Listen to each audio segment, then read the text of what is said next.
সুবিনয় পূজাকে বলে, আমার ছেলে সারা জীবন মানুষদের দয়া করেই গেল। তুমি তো লগ্নভ্রষ্টা হতে, তোমাকে লগ্নভ্রষ্টা থেকে বাঁচাতেই দয়া করে মহারাজ বিয়ে করেছিল, আর আজও দয়া করছে। এই বলে মহারাজ বলে কাঁদতে কাঁদতে সুবিনয় ঘরে চলে যায়। সোম পূজাকে বলে, একদম ঠিক হয়েছে, একেবারে প্রতিব্রতা নারী হয়ে উঠেছে, এইবার যাও গিয়ে থানায় গিয়ে সারেন্ডার করো। এই বলে সোমও চলে যায়।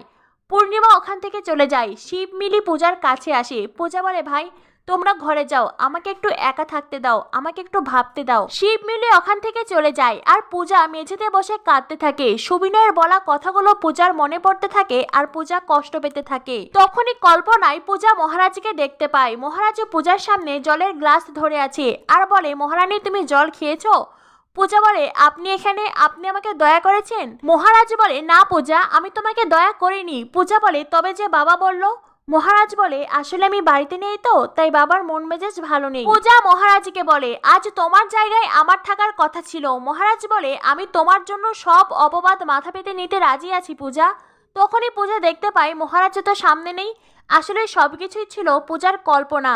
পূজা মনে মনে নিজেকে অপরাধী ভাবতে শুরু করে। সুবিনয় বারবার পূজাকে অপমান করছে, আর এখন পূজারও মনে হচ্ছে সত্যিই বুঝি মহারাজ তার জন্য এত কষ্ট পাচ্ছে।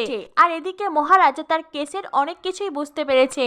মহারাজ তার লয়ার সৌরভ আর পুলিশের সামনে বলে, আমি বুঝতে পেরেছি গন্ডগোলটা কোথা থেকে শুরু হয়েছে। লয়ার মহারাজকে বলে, একটু ভালো করে বুঝিয়ে বলুন। মহারাজ বলে, আমি প্রথমে আমার দাদার ফোন থেকে অ্যাপটা ওপেন করেছিলাম, আর সৌরভ যখন টাকা পাঠিয়েছিল তখন আমি আমার দাদার ফোন থেকেই সেটা লেনদেন করেছিলাম, আর সেজন্যই ওরা ফ্রড করতে পেরেছে। প্রথম টাকাটাই গেছে ভুয়ো অ্যাকাউন্টে, সেটা মন্দির কমিটির অ্যাকাউন্টে যায়নি।